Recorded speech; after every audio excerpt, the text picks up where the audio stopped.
La Cartuja stadionidan chiqib oldik do'stlar. Dahshatli klassiko ko'rdik.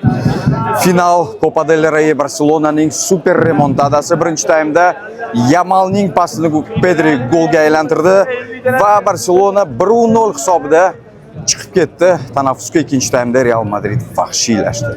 Ikkinchi taymda Real Madrid vahshiylashdi, Barcelonani qamadi jarima maydoni ichida va Mbappe o'z faoliyatida to'g'ridan to'g'ri birinchi jarima zarbasini Barcelona darvozasiga bo'lib finalda kiritmoqda do'stlar.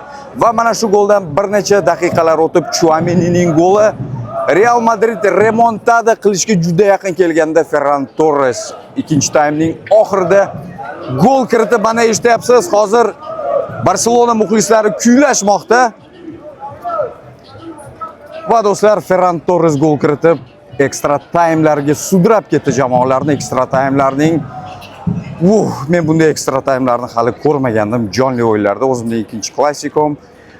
Birinchisi La Liga doirasida bo'lgandi, Bernabeuda, bu esa Sevillada La Cartuja stadionidagi bunday klassikoni ko'rish.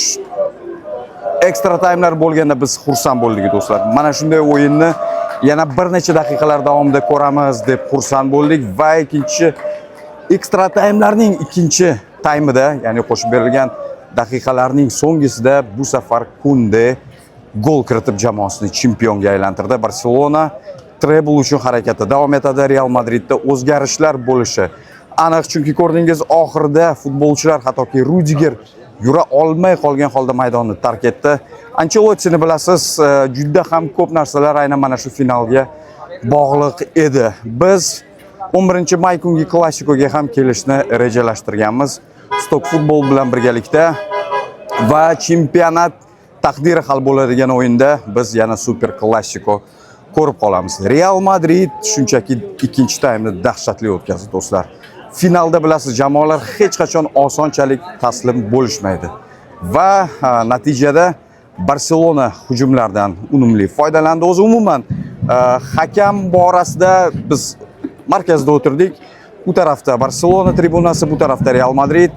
Har ikkala tribunadan dahshatli hushtakbozliklar bo'ldi. Hakamlar qabul qilgan qarorga. Shu bilan do'stlar, bizning Sevillaga bo'lgan sayohatimiz mana shunday esda qolarli darajada dahshatli o'tgan klassiko bilan esda qoladigan bo'ldi. Men o'zi ko'pchilik bilan suhbatlashdim, kamerasiz, ko'pchilik kameraga gapirishni istamadi. Hansi Flick. Bu g'alaba aynan Hansi Flickniki deb ta'kidlashyapti Barcelona muxlislari, chunki aynan u mutaxassis deyarli o'sha futbolchilar tarkibi bilan Shesni va Olmo qo'shilgan albatta bu tarkibga. O'zi kechalar nimalar bo'lganini bilasiz. Real Madrid ishtirok etishni istamadi. Hakamlar aytgan gaplarni eshitdingiz, ular uzr so'rash kerak edi yoki almashtirilishi kerak edi va mana shu muammolar qurshovida Real Madrid dahshatli o'yin ko'rsatdi. Barcelona chempion, treble uchun harakat qiladi. Real Madridda esa renovatsiya, ya'ni yangilanish ishlari davom etadi do'stlar. Hali bu o'yin haqida yana gaplashamiz. Biz esa ko'chalar bo'ylab sayr qilib yetib olishimiz kerak. Avtoturargohdan mashinani olib Madridga qaytishimiz kerak bo'ladi. Barcelona Copa del Rey sohibi, oldinda yana ikkita muhim turnir bor. Unda ham Barcelona harakat qiladi. Albatta, chempionatdagi o'yin yana dahshatli klassiko. Real Madridga qarshi o'yinda hal bo'ladi. Hozircha shu do'stlar. Vamos.